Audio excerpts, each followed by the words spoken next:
me on another episode of the Music Review Podcast.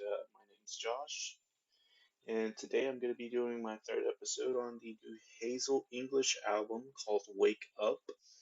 Um, so before I get into the review, I just want to let everyone know my second and first episode are still wherever you found me. I have a YouTube channel for this podcast set up.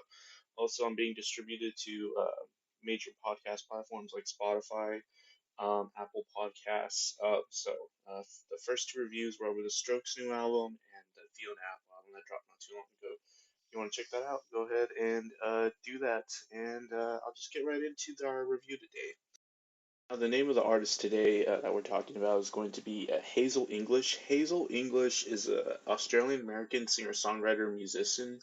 Um, she caught my attention maybe a couple years ago now, after maybe finding her on Spotify radio that I listened to, particularly because of how similar her sound is to an artist I was also fond of at the time called Dewave. Now, upon further research, there was a good reason for that. Hazel English's first album was produced by the founding artist or just the creator of the band Dewave. Now, Dewave is a dream pop alternative indie band. It's kind of hard to classify Daywave because they are very dream pop style influence, but it is a particular sound within that genre. Once I hear a Daywave produced or performed track, it is quite easy to distinguish what is that it is Daywave.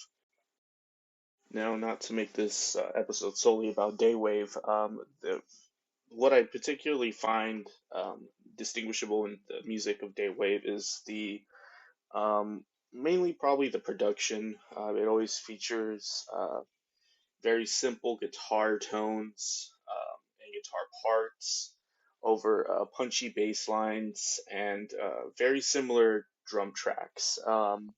And the vocals are usually performed in a way where they're just a little bit over the rest of the mix, but it's still a little dreamy like.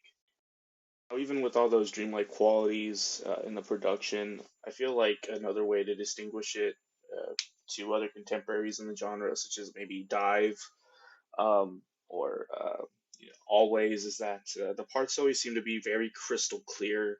There's not much blending to where some of it is, just lost in the overall production. So when I found Hazel English, it was quite a surprise that there was an artist in such a similar that performs her music in such a similar way. The first album from Hazel English, of course, was produced by Dewey, so naturally that's going to happen. Needless to say, the music. I was a fan of the first album. I was interested to see what a second album by Hazel English would sound like. Now that there was 3 years between that. Was she going to continue to sound very similar to the last album? Keep the keep the performances and the production sounding the same. And what I found in this new album is there's some stark differences.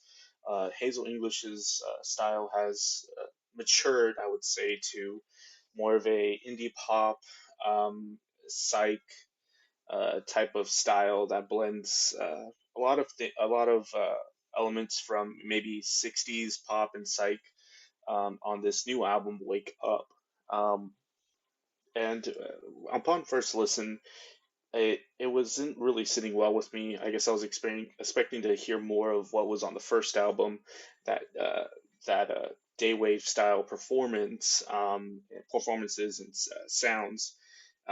What we got here was upon more and more listens, I started to see what was going on here. Maybe the music was this album is trying to be more accessible. Perhaps it was a decision to just leave the past and mature the style differently so that there wouldn't be any more confusion to daywave. Obviously, it's not a good thing as an artist to keep your music sounding the same and have obvious comparisons to another artist because then you never really grow. You can't expand your fan base, so it's totally understandable that there would be such stark differences. Now, the production is, again, it's handled by different producers here. There's two main producers. I won't go into detail on who produced the album, but they are integral in a lot of contemporary indie pop and pop rock today. The several artists that you hear in, I guess, indie radio rotation have had production by these producers. The album actually does keep its dreamlike feel, starting with the track "Born Like." It's still there. It's but immediately upon playing the song, you definitely notice there's a psych influence. It kind of sounds like an old western kind of guitar tone throughout the whole track. It is a mid-tempo song, so it's not super fast-paced from the get-go. And upon putting it on for the first time, I immediately heard things that would reoccur throughout the whole album, such as like these thin guitar tones. Um, and then these the chorus is big and it's lush and has like this these organ synths in the back. That does happen a lot in the rest of the album too. Now, some highlights that I liked were the song "Shaking." That was one of the first singles I believe I listened to before the album even was released. So upon analyzing it again, it it does keep on it does keep with that trend of thin guitar tones. However, this is where the pop starts to play into the song. It does have a catchy chorus. It's more up tempo. The guitars blend a little bit well into this song in the production. It's just a little climatic, and I feel like that does happen again in other points in the album where I'm waiting for something to happen, um, just to make the song a little bit more interesting, and it just never happens. So I would say the last song on the album actually worked it out. If that happens again. And then other tracks, if you listen to the album, you'll definitely notice that. But there are some highlights that I'd like to talk about too.